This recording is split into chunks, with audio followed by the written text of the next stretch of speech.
where did the feeding of the 5,000 take place? Now, on the Sea of Galilee is a little place called Tabgha. And today, there's a Catholic church there. And I'll talk about that in a little bit. But that is the traditional location of the feeding of the 5,000. Ever since my first trip to Israel in 2016, I'm sitting there, and I'm reading my Bible, and I'm just like, something does not line up. This cannot be the place where he fed the 5,000. And then every trip following, I would kind of poke around, and I'd start looking into stuff. And so I'm going to kind of make a case about this Sea of Galilee and where things are. So firstly, it's knowing the regions is actually going to be important. The Jews inhabited the blue. The Jews inhabited Galilee. There were Jews, but also a lot of Romans in Golanitis, which is where we get Golan, the Golan Heights. So we were just talking about the Druze, but up there is where they often live, and it was made by Philip, brother of Herod. And down here is the Decapolis. That's straight up the Greek cities, and you hear about Jesus going to the Decapolis. There's only 2 on our map. There's many more. There's 10, right? 10 in the Decapolis. We're focusing up top today in this vicinity. And so Tabgha, again, is up in that top left. That's the traditional location where there's a big Catholic church. Here's my wife and I in Tabgha back in 2016. They're on the beach checking out things. Here's a few of us looking back in 2018, and there's the little church in the background. Inside this little church, Memorial Church, they have a mosaic on the floor with the fish and the bread. This location was chosen by Constantine's mom. When Helena went through the Middle East, she was very obsessed, might be an overstatement, but she was into Christianity, and so she went all around the Middle East. This is where this happened, and this is where this happened. I think she sincerely wanted to find authentic locations, and sometimes she had hits. Other times I think she had misses. And so here's why I started struggling with that being the location. In John 6, right, it says that they went over the lake. And in Luke 9:10, again, it says he took them to a place belonging to the city called Bethsaida. Now, many people today assume then that means he was being fed up in Bethsaida. But a big key there is it doesn't say they went to the city of Bethsaida. They went to some place that belonged to Bethsaida. So we're getting hints and clues. We learn a lot more from the return trip because that's all we get from 4 Gospels. Where they head, it's over the sea, and it's something that belongs to Bethsaida. But on the return trip, Matthew, Mark, and Luke, or John come together. Luke does not do the walking on the water. Matthew, Mark, and John do. Matthew says that they're going to go to the other side. And then when they land, after Jesus walks on the water, they come to the land of Gennesaret. Mark says they're going to go over to Bethsaida. So Mark says the destination is Bethsaida, and they're going over, and it says that when they get to the other side, they come to the land of Gennesaret. Mark 6:53. John 6:17, they go over the boat and they head toward Capernaum. And in verses 23 to 24, the next day, we'll get in 2 weeks to the Bread of Life discourse that finishes up chapter 6. But the people are looking for Jesus. He's not where he fed the 5,000. They find him in Capernaum. So wherever he landed, that same next day, Jesus was in the city of Capernaum. So here, once again, the destination, Mark says Bethsaida, John says toward Capernaum. Well, they're both on the north side of the lake. But the big thing is this, is the walking on the water. Matthew's gospel, Matthew 14:24, says that they were in the middle of the sea when Jesus walked out to them.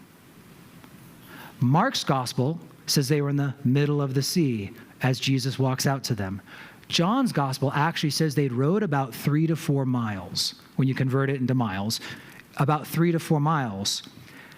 And this is why I struggled so much, because here on the north side of the shore, they have this place that they propose is where the feeding the 5,000 is, but Capernaum's right there, Bethsaida's right there. None of those are the middle of the sea, and none of those would be a 6 to 8 mile journey, right? Because if you're halfway, it's 3 to 4 miles. It was a 6 to 8 mile journey.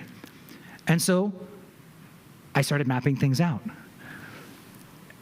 And for me, the other side of the sea lands you in this area. When they say we went over the lake, and you're all bearing with me, and I thank you, because I love this nerdy stuff, and we're going to get past it. We'll be done with it after this. But every other place in the Gospels, they say they went over the sea. When they cured the demoniac, Legion, that was at Cursi. And when they went over the sea and feed the 4,000, they're actually down south of Hippos. Every time in the Gospels, they say they go over the sea, they're on the eastern shore.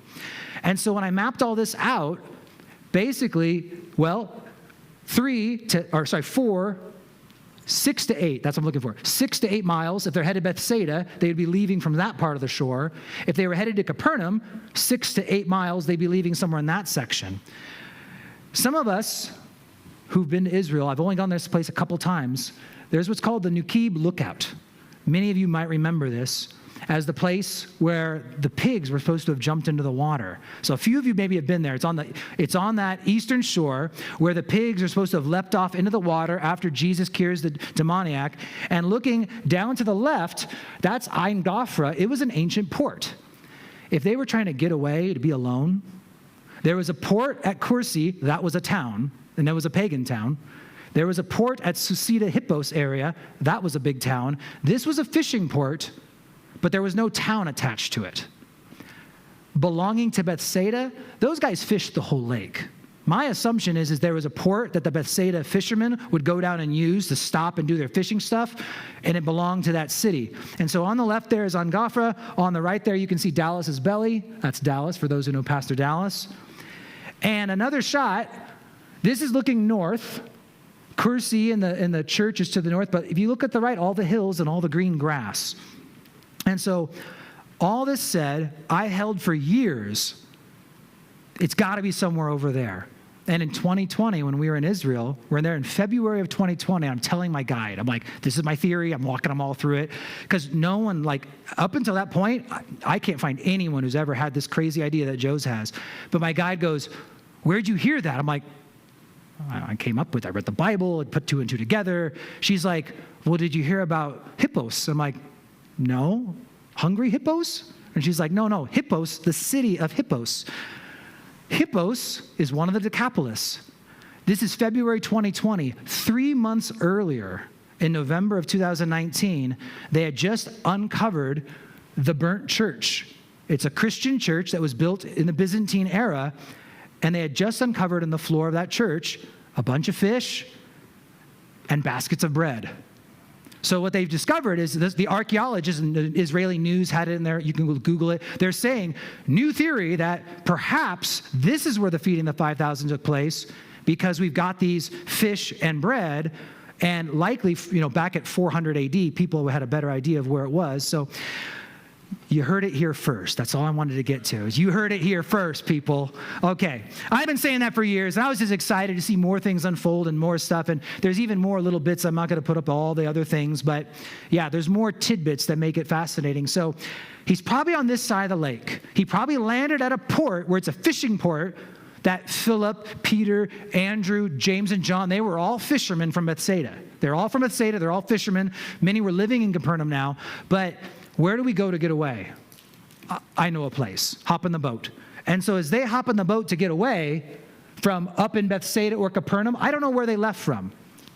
And for what it's worth, Capernaum to Bethsaida is a 1-hour walk. So they could have walked back and forth if it was one place. They probably landed at Ein Gofra and just head in the hills. But when people see, if they're at Bethsaida or they're somewhere, Jesus is crossing the lake, they started running around the outer side. Now, in all honesty, if they had been somewhere on the north side of the lake and the hour was late, I'd tell them to go home. Because if you fed the 5,000 at Tegba, it'd be a 20-minute walk to Capernaum. Doesn't make sense to me, we need to feed these people. No, they're on the opposite side of the lake. They're in Gentile territory where no good Jew would ever ask for food.